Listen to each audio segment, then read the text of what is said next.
Finally, Apple has officially introduced a new member of the iPhone family, the iPhone 16e.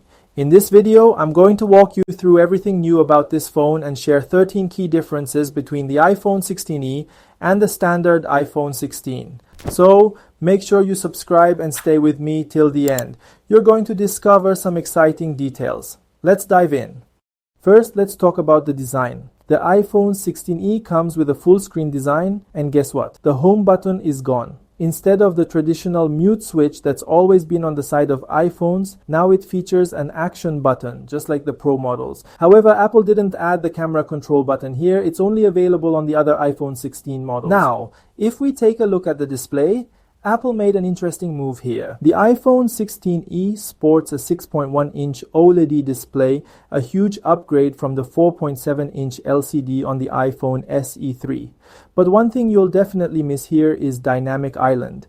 This model still has the old notch and the display bezels are a bit thicker too.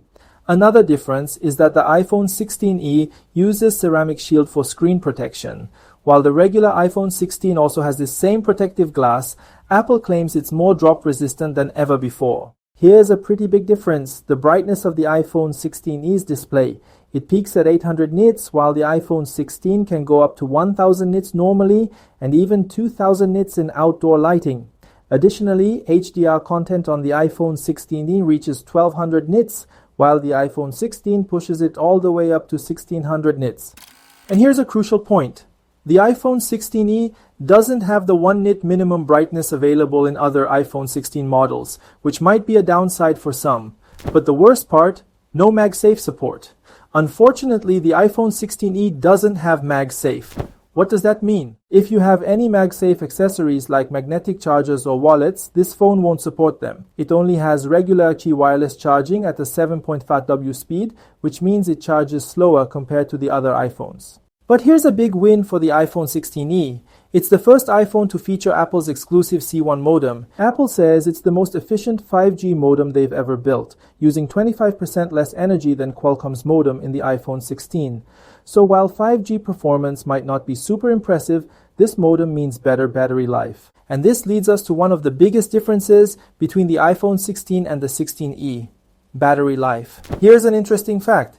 The iPhone 16e can handle up to 26 hours of video playback, while the iPhone 16 lasts only 22 hours. That's a 4-hour difference, which is pretty significant, especially when you consider that the iPhone 16e is the more affordable model compared to the iPhone 16.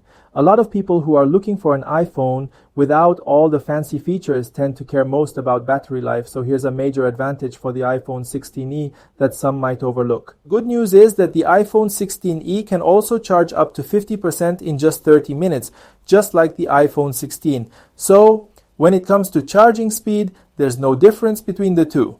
Let's talk about the camera differences. A lot of people have been asking, how is the iPhone 16e's camera? Well, this phone features a 48 megapixel camera with fusion technology, which also includes a 2x telephoto lens. Apple calls it the 2-in-1 camera because it feels like you're getting two functions with just one lens. But here's the key difference compared to the iPhone 16. The iPhone 16 has two lenses on the back, including an ultra-wide lens. What will you miss if you choose the iPhone 16e? No ultra-wide lens. That 0.5x button for ultra-wide shots? Not here. No macro photography or videography. You won't be able to capture fine details from close-up distances. The new portrait mode in the iPhone 16 is absent from the 16e. On the iPhone 16, you can turn any photo into a portrait shot after taking it, but the iPhone 16e only offers the standard portrait mode. The photographic styles feature that's available in the iPhone 16, that's not in the 16e. So all the cool new photography styles you can tweak in the iPhone 16 are completely missing here. Now let's talk about video recording. There are a few features missing in the iPhone 16e. The iPhone 16e can shoot 4K at 60 FPS, so its video quality is pretty solid. However, features like cinematic mode, action mode, spatial video recording, macro photography, and QuickTake 4K are not available here. So if you're after professional grade video recording, the iPhone 16 is the better option for you. There's also a difference in stabilization. The iPhone 16e uses standard OIS, while the iPhone 16 features sensor shift OIS, which is more stable and works better for both photos and videos. Processor-wise, the good news is both phones are powered by the A18 chip, Apple's latest powerhouse. But there's a small difference here. The iPhone 16e has one less graphics core, so in heavy gaming or intensive tasks, you might notice a slight difference in performance. But honestly, it's probably not something you'd notice unless you're doing very demanding tasks. AI capabilities are present on both phones. Since both the iPhone 16e and iPhone 16 feature the A18 chip and 8GB of RAM, the new Apple Intelligence features work on the iPhone 16e as well. This means that even the cheapest iPhone on the market supports Apple's AI, which is a really big deal. Let's talk about internet connectivity and Wi-Fi. The iPhone 16e only supports Wi-Fi 6. The iPhone 16, however, supports Wi-Fi 7. This means future-proofing for faster internet speeds and connections. But both phones come with Bluetooth 5.3, so there's no difference there. Now, Wi-Fi 7 removal might not be a deal breaker for many, but one thing I really wish was included in the iPhone 16e is the ultra-wideband chip. This chip is present in the iPhone 16 but has been removed from the iPhone 16e. So what does this mean? You won't have precise location tracking. For example, if you want to quickly transfer files via AirDrop by bringing your phone close to another iPhone, you won't have that level of precision. Name drop doesn't work. The feature where you can exchange contact info just by bringing two iPhones close together, that's disabled here. Music transfer to a HomePod by proximity, not possible on the iPhone 16e. And if you're someone who uses HomeKit and smart home devices, you should know that the iPhone 16e doesn't support Thread. If these features are essential for you, it's definitely something to consider. Now let's talk about the colors. The iPhone 16e only comes in two colors, matte black and matte white. Meanwhile, the iPhone 16 offers a lot more color variety with blue, green, pink, black, and white options. So if having a unique color is important to you, the iPhone 16 might be the better choice.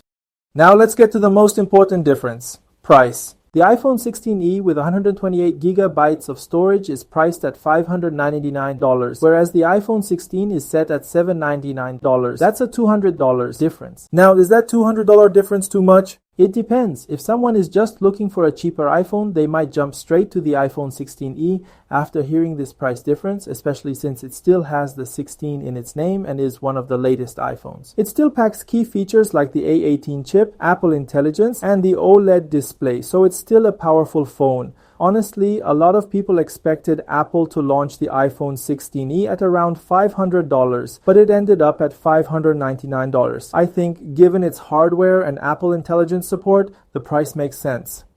But one thing I'm still struggling to accept is the lack of MagSafe.